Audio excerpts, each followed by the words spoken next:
감사합니다. 네, 오늘 추수감사주일입니다. 이 감사 한 해를 우리가 정리하고 하나님 앞에 감사하는 이 예배를 통해서 우리 안에 감사의 신앙이, 감사의 영성이 충만해지기를 축복합니다. 우리 몸에서 분비되는 호르몬 가운데 엔돌핀이라는 호르몬 익숙하시죠? 이 엔돌핀 호르몬은 우리의 몸에 암을 치료하고 통증을 해소하는 효과가 있다고 알려져 있습니다. 그런데 이 엔돌핀은 우리가 기쁘게 웃고 즐겁게 큰 소리로 웃을 때 솟아난다 그래요. 근데 우리 뇌는 멍청해서 진짜 웃는 거하고 가짜 웃는 것을 구분을 못 한답니다. 그래서 억지로라도 막 하하하 막 이렇게 웃으면 엔돌핀이 생성된대요.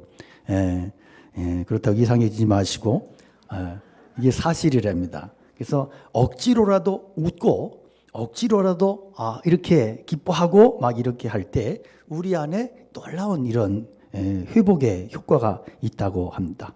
그런데요, 이 엔돌핀보다 약 4,000배의 효능이 있다고 알려진 다이돌핀이라는 호르몬이 있어요. 근데 이 호르몬은 언제 생성이 되느냐? 가슴 벅찬 감동과 감격이 있을 때, 그리고 신앙적으로 해석을 하면 하나님의 은혜가 감사해서 하나님의 은혜가 너무 감격스러워서 손을 들고 찬송하며 하나님 감사합니다. 하나님의 은혜가 감사합니다. 감격할 때 이 다이돌핀이라는 호르몬이 우리의 몸에서 생성이 되고, 그래서 이 호르몬을 통해서 암이 떠나고 죽어가던 심령이 살아나고 회복되는 역사가 있다는 겁니다. 믿으십니까? 오늘 우리가 감사 예배를 통해서 이런 은혜가 임했으면 좋겠습니다. 정말 엔돌핀 하는데 엔돌핀보다 4,000배 더 강력한 다이돌핀의 성령의 역사 안에서 이런 은혜가 우리 안에 일어나서, 그래서 우리의 심령이, 우리의 육체가 회복되고 샘을 얻는 역사가 일어나기를 축복합니다. 오늘 감사절을 통해서 우리 안에 이런 은혜가 넘치기 원합니다. 근데요, 이런 얘기하면 어떤 분들은 또 그래요. 꼭 그런 얘기하는 분들이 있어요. 감사할 일이 있어야 감사하지. 아주 참보를 확 끼얹어요. 그런데 성경은요, 아니요. 감사할 일이 없어도 감사하라는 거예요. 감사할 수 없는 일도 감사해라. 그래서 모든 일에 감사하라. 무시로 성령 안에서 기도하고 환난 중에도 감사해라. 할렐루야. 이게 하나님의 뜻이다 그랬어요. 그래서 우리가 힘들어도 감사해.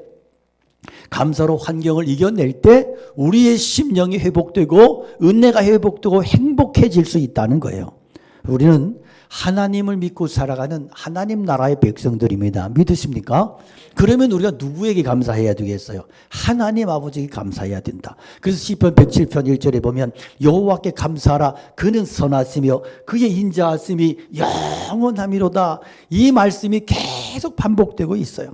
하나님께 감사해라. 하나님 아버지께 감사해라. 그런데요, 우리가 하나님의 백성이라 그래서 이 땅에서 다 잘 되면 얼마나 좋겠어요. 모든 일이 형통하고 기도하는 것마다 다 응답받고 그러지 않잖아요. 그러나 하나님을 우리가 나의 하나님으로, 나의 주인으로 그렇게 섬기며 살아갈 때 하나님께서 놀랍게도 우리의 심령에 감사의 영성을, 감사의 은혜를 부어주신단 말입니다. 그래서 감사는 이게 대단한 게 아니고요, 그냥 지극히 당연한 거예요. 그런데 오늘날 사람들이 안타깝게도 이 지극히 당연한 은혜를 잃어버리고 살아요.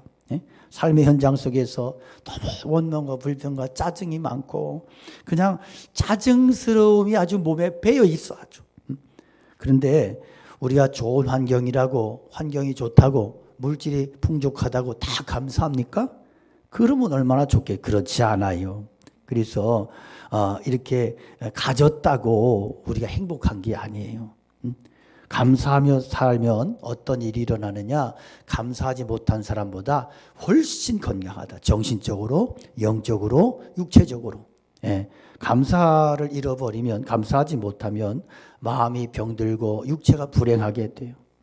신체는 감정에 민감하게 반응하기 때문에 감사하면 우리의 이 몸의 이 모든 활동이, 이 체내의 활동이 아주 정상적이고 평안하게 돌아간다는, 맥박도 평안하고 혈압이나 이런 것들도 정상으로 가고. 그런데 스트레스를 받고 불평하고 원망하고 짜증하면 짜증을 내면 맥박이 빨라지고 이 음식이 몸에 들어가도 이 몸이 음식을 거부하는 일들이 위장이 거부하고 이렇게 돼가지고 이렇게 몸에 질병이 생기고 심각한 이러한 현상들이 나타난다는 거예요. 그래서 우리가 기억할 것은 감사는 습관이다. 습관. 네. 불평이 습관이잖아요. 그죠? 감사도 습관이에요. 그러니까 감사는 어떻게 해요? 불평은 가만히 있으면 지옥 가고 가만히 있으면 불평하고 가만히 있으면 원망이 생겨. 그러나 감사는 훈련해야 돼요. 할렐루야. 내 마음속에서 긍정적인 훈련을 하고 그래도 감사하지. 그리고 역사적으로 이렇게 더듬어 보면서 하나님께서 그때 내 인생을 그렇게 하셨으니까 오늘의 내가 있는 거다. 이렇게 그래서 감사하다. 이렇게 감사를 훈련하고 해석하고 그렇게 할 때 우리의 삶에 하나님의 은혜가 임하고 건강한 강건한 은혜가 임하는 줄로 믿습니다. 여러분 오늘 감사절 지키면서 어떤 감사의 제목 가지고 이 자리에 나오셨어요? 오늘 추수감사주일인데 오늘 감사주일인데 아침에 하나님 앞에 내가 어떤 감사를 드려야 되지? 무엇이 감사할까?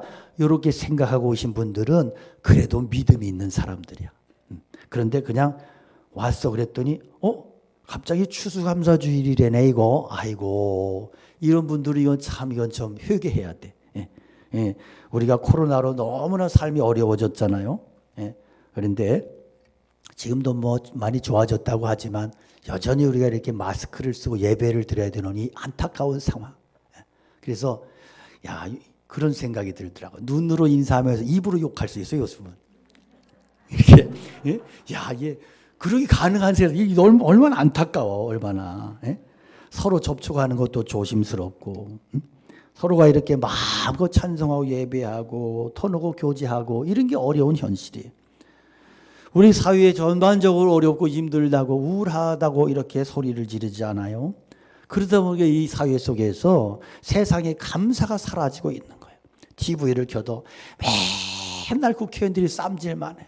아주 쌈이 얼마나 발달해갖고 막 서로 모함을 하고 서로 공격을 하고 맨날 이런 것만 보니까 사람이 자꾸 짜증이 생기는 거예요. 그래서 여러분 TV 뉴스도 좀 필요한 것만 봐야 돼. 여러분 계속 틀어놓고 무슨 계속 이렇게 하다 보면 사람이 망가져. 그러니까 필요한 뉴스는 인터넷으로 잠깐씩 봐. TV 켜놓고 네 이러고 있지 말아요. 그 영혼을 다 사단이 공격해서 아주 불평덩어리가 돼버리는 거예요. 근데 그 불평덩어리 체질이 되면 언제 나타나느냐? 인간관계 속에서 나타나고 신앙생활 속에 나타나는 거예요. 명심하시기 바랍니다. 그러니까 성경이 마지막 때에 나타난 현상 중에 하나가 뭐냐? 감사하지 않는다 그랬잖아. 감사하지 않는다. 원망한다고. 오늘 우리의 심령에 잃어버린 감사의 영성이 신앙에 회복될 수 있기를 축복합니다. 바울 사도가 에베소에 머물면서 편지 썼는데 그 성경이 고린도전서예요. 그런데 이 고린도 교회는요, 바울 사도의 가르침을 이렇게 왜곡하고 복음의 본질에서 벗어나고 거짓 교사들에 의해서 바울 사도의 사도권을 부정했어요.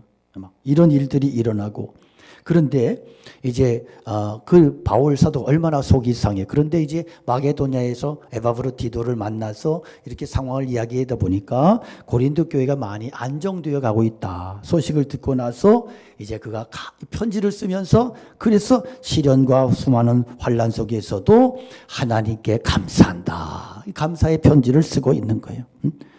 따라합시다. 환난 속에 위로하시는 하나님께 감사합시다. 할렐루야. 네. 바울 사도는 고린도 교회에 편지하면서 하나님께 감사와 찬송을 드려요. 3절에 보면 찬송하리로다. 그는 우리 주 예수 그리스도의 하나님이시요 자비의 아버지시요 모든 위로의 하나님이시라. 고린도 교회는 바울 사도의 사도권에 대해서 논쟁이 있었습니다. 바울 사도의 복음 선포에 의문을 제기했던 소수의 사람들이 아직도 남아 있는 거예요. 얼마나 힘들었겠어요. 목사가 이렇게 목회하다가 어떤 반대에 부딪히거나 어떤 이런 일들이 있으면 굉장히 힘들어요. 이 바울 사도가 얼마나 힘들었겠어요. 근데 바울 사도는 이런 무거운 짐을 한꺼번에 다 날려버려요. 찬송하리로다 그러면서 하나님 우리 주 예수 그리스도의 하나님이시요 자비의 위로의 아버지시다 이러면서 고백을 하고 하나님의 위로와 자비가 어떻게 구체화되었는가 하는 것을 말씀하는데 4절에 보면 우리의 모든 환난 중에서 우리를 위로하사 우리로 하여금 하나님께 받는 위로로서 모든 환난 중에 있는 자들을 능히 위로하게 하시는 이시로다. 따라합시다. 하나님은 능히 우리를 위로하시는 아버지가 되십니다. 믿으십니까? 네. 여기에 파라칼레오라고 하는 이 단어, 위로라는 단어는 칼레오 이런 합성어인데 파라는 곁에 옆이라는 것이고 칼레오는 부른다는 거예요. 곁에 부른다. 그러니까 예를 들면 이제 애가 막 울어 힘들어 막 징징 울고 있을 때 엄마가 어떻게 해요? 이리 와 해가지고 끌어안아주면서 괜찮아 엄마가 있잖아. 이게 파라칼레오예요. 할렐루야. 하나님이 예수님께서 우리를 그렇게 위로해 주신다니까요. 예, 그래서 우리의 위로는 하나님의 위로, 예수 그리스도 위로만이 우리의 진짜 위로가 되는 것이지 사람은 이렇게 위로한다 그래야 어떤 때는 부활을 질러. 예를 들면 남편이 교통사고로 세상을 떠났어. 그러니까 막 집사님들이 몰려가지고 집사님 기도해 줄 테니까 믿음으로 이기세요. 잘 견디세요. 할렐루야. 위로가 되겠어요? 그거 얼마나 밉겠어. 네가 나를 어떻게 아냐. 네가 남편 잃어봤어. 이러고 팍 오열하지 않겠어? 그러니까 사람이 때로는 위로한다 그러면서 염장을 지르는 일들을 많이 해요. 어떤 권사님이 교통사고로 그게 다쳐가지고 정신이 잃고 병원에 실려갔다. 이분이 이틀 만에 깼는데요. 이게 의식이 이렇게 깨어서 귀가 열렸는데 막 이게 얘기가 들리는 거야. 그래서 보니까 교회에서 기독교회나 한다는 걸걸한 권사님들이 몇 분 오셔가지고 그러더래. 이거 틀렸어 이거. 아이고 가망이 없어 이거 이미 죽었네. 그 소리를 들어가지고 이분이 그게 그렇게 평생토록 잊혀질 수가 없다고.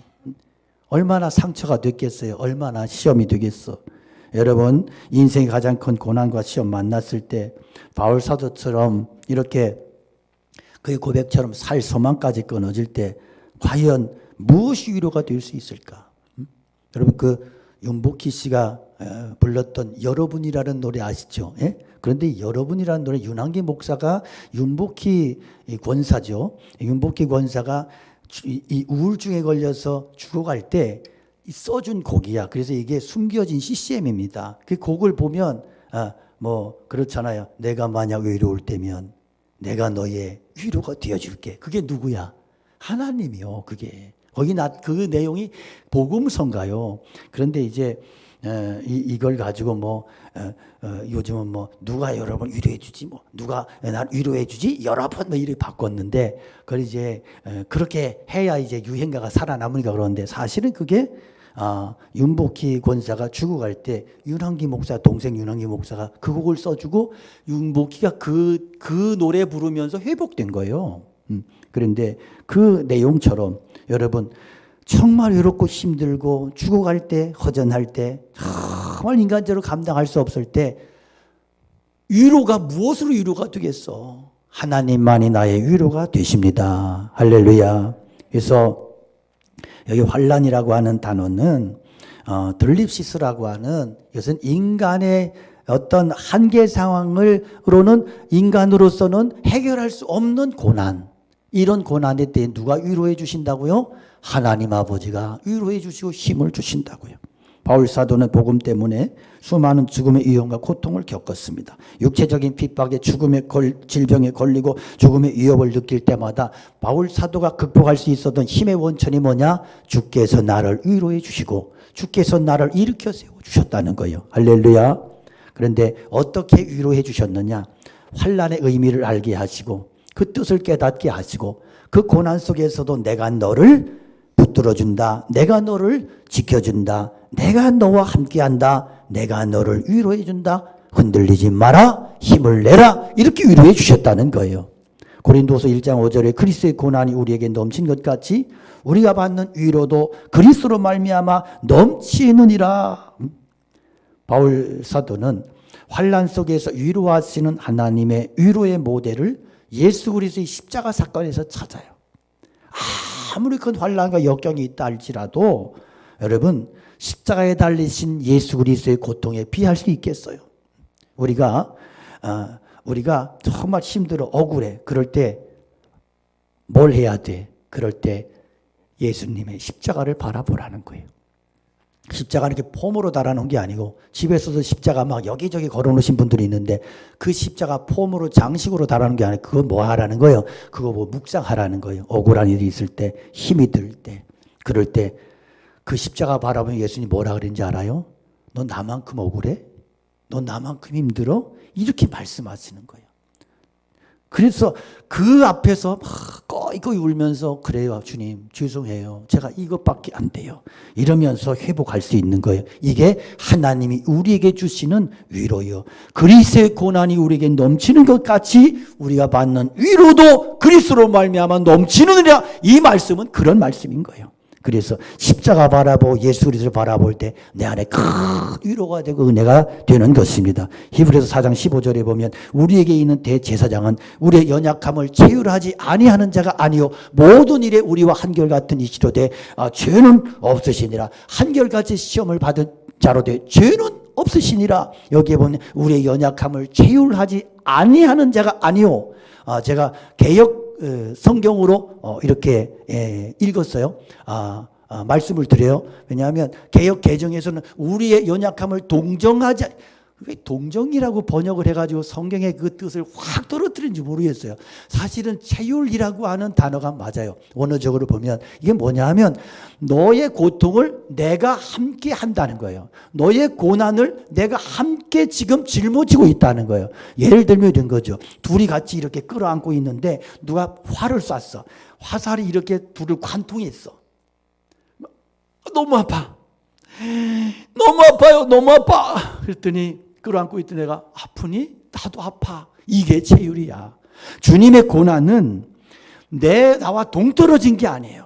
그래서 송명희 시인이 그런 찬양을 그런 찬송시를 지었잖아요. 너 고통당할 때 주님이 너와 함께 고통을 당하시며 너 짐지고 갈 때 주님이 너의 짐을 가볍게 하시며 너 슬플 때에 주님이 위로의 눈길로 너와 동행하신다.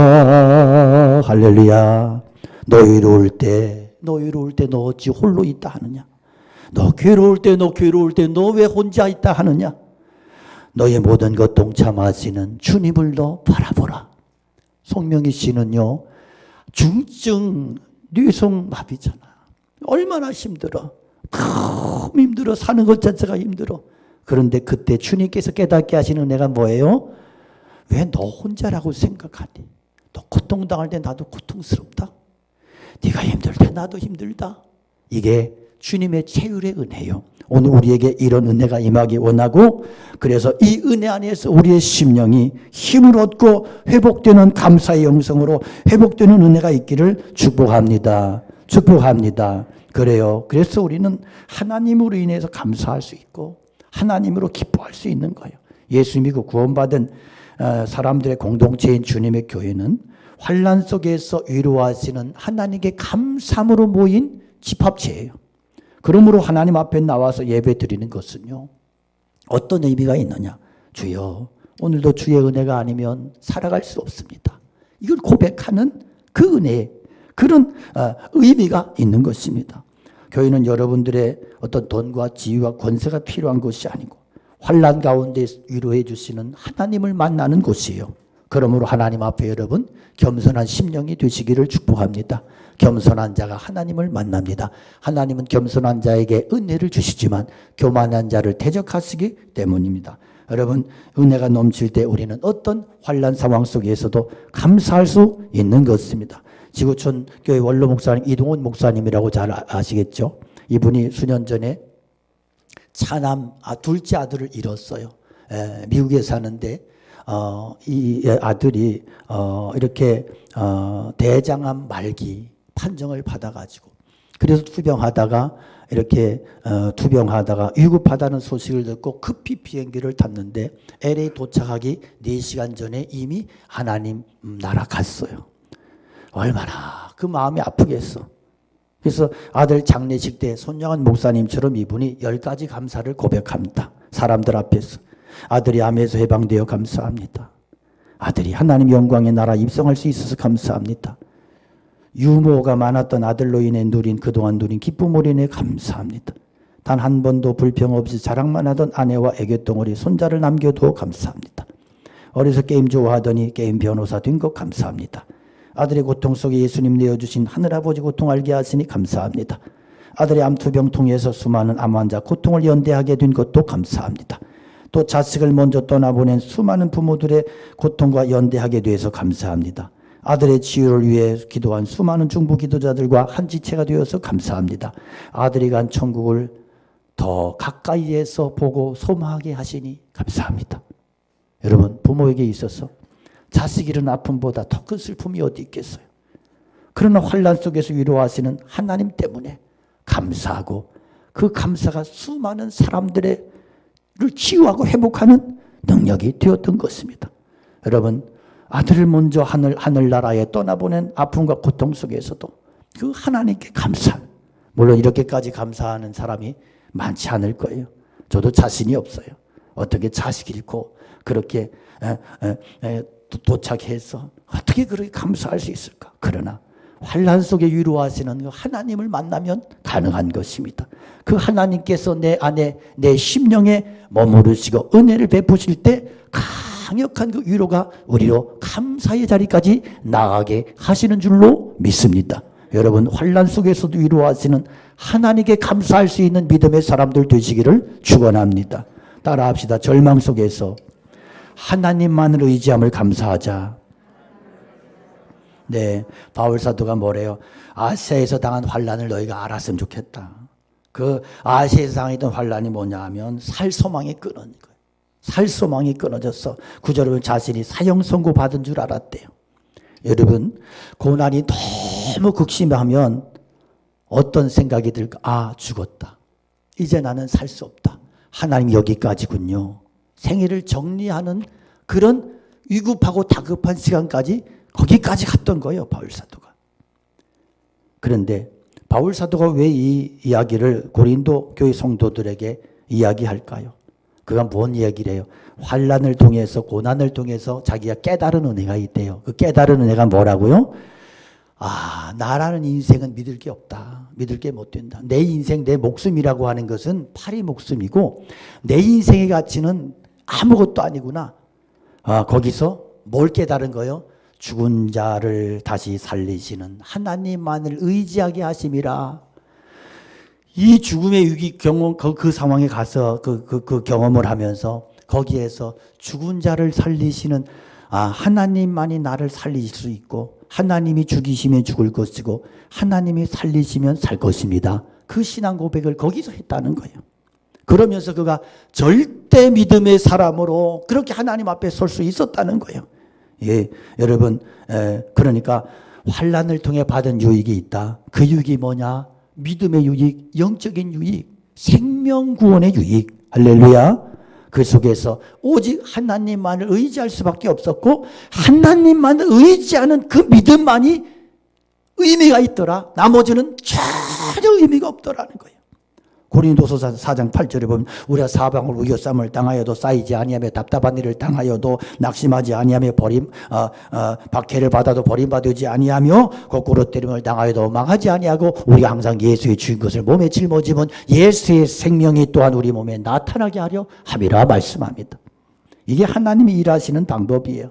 물론 환난 당하거나 힘에 지나도록 고난받는 게 즐거울 수는 없어요. 어떻게 즐겁겠어. 그러나 구원받은 성도들에게는 환난과 고난을 통해서 생명의 역사가 나타나더라는 것입니다. 절망 속에서도 자신을 의지하지 않고 우리가 얼마나 세상 살면서 자신을 많이 의지해요. 자신감이 넘치고 자신감이 쩔고 그런데 그 위급한 그 상황을 경험하면서 그가 누렸던 은혜가 뭐냐? 아, 인생은 믿을 게 못 된다.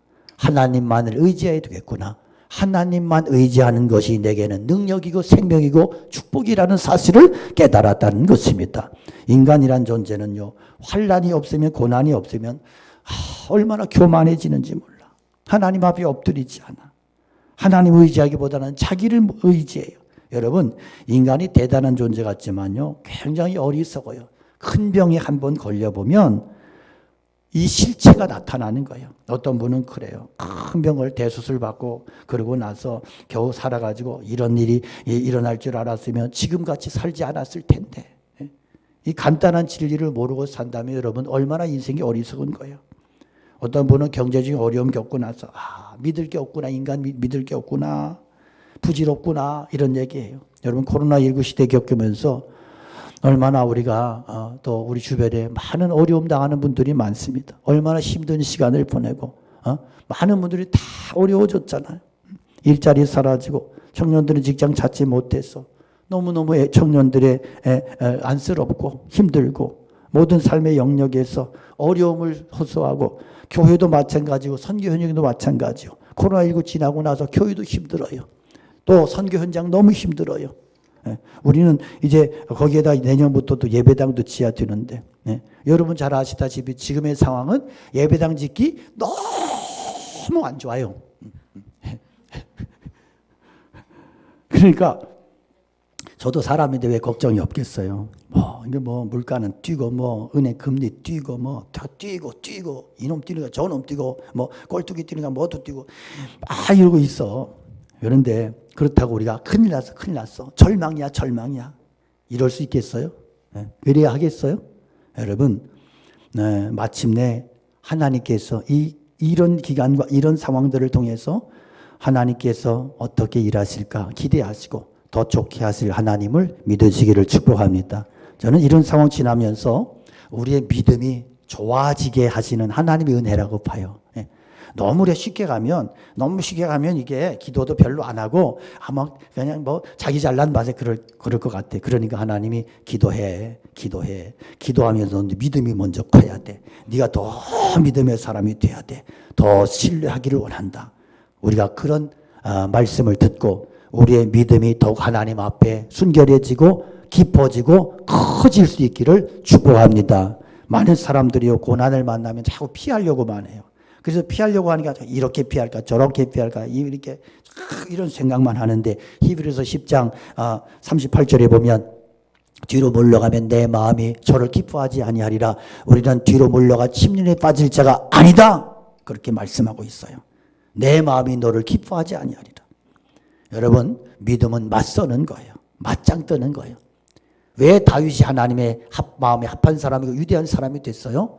그는 피해 도망치지 않아서 골리앗을 보면서 저놈은 나보다 5배가 크네. 그리고 막 꽁지가 빠져도 도망가지 않았어요. 너는 칼과 단창으로 내게 오지만 나는 하나님의 이름으로 간다 이놈아. 싸우자. 그러니까 막 골리앗이 머리통이 큰 단지만 하니까 막 아무리나 던져도 꽂히는 거야. 믿음으로 해석하려는. 그러니까 여러분 우리가 맞짱 뜨는 믿음을 가지고 나갈 때 골리앗이 쓰러지는 감격도 누릴 수 있는 줄로 믿습니다. 저는 믿습니다. 하나님께서 마침내 모든 것 삼력해서 선을 이루게 하실 줄로 믿습니다. 내가 가는 이 길이 혹 굽어도는 수가 있어도 내 심장이 울렁이고 가슴 아파도 내 마음속으로 여전히 기뻐하는 까닭은 하나님은 실수하지 않으심일세.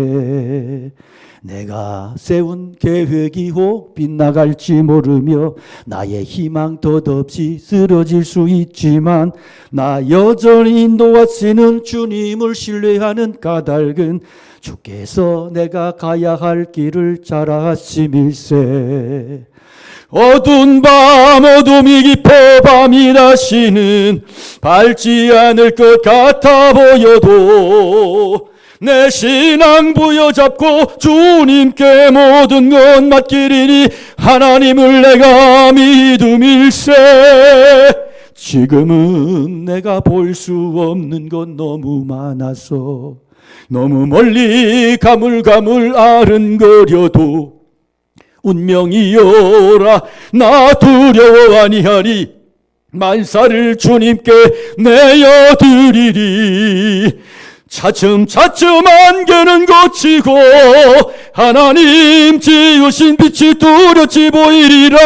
가는 길이 멀고 어둡게만 보여도 하나님은 실수하지 않으신다네. 할렐루야. 하나님은 실수하지 않으시는 하나님이심을 믿습니다. 할렐루야. 우리를 큰 사망에서 건지셨고 또 건지실 하나님, 이후에라도 건지실 그 하나님, 구원의 하나님 안을 믿고 의지하며 바라보며 하나님께 향한 온전히 소망을 두고 그렇게 살아가는 성도들 되시기를 축복합니다. 우리 모두가 하늘의 절대신앙, 절대감사의 영성으로 주님 앞에 서는 그날까지 승리할 수 있기를 주님의 이름으로 축복합니다. 축원합니다. 할렐루야. 우리 함께 찬양 올려드리겠습니다.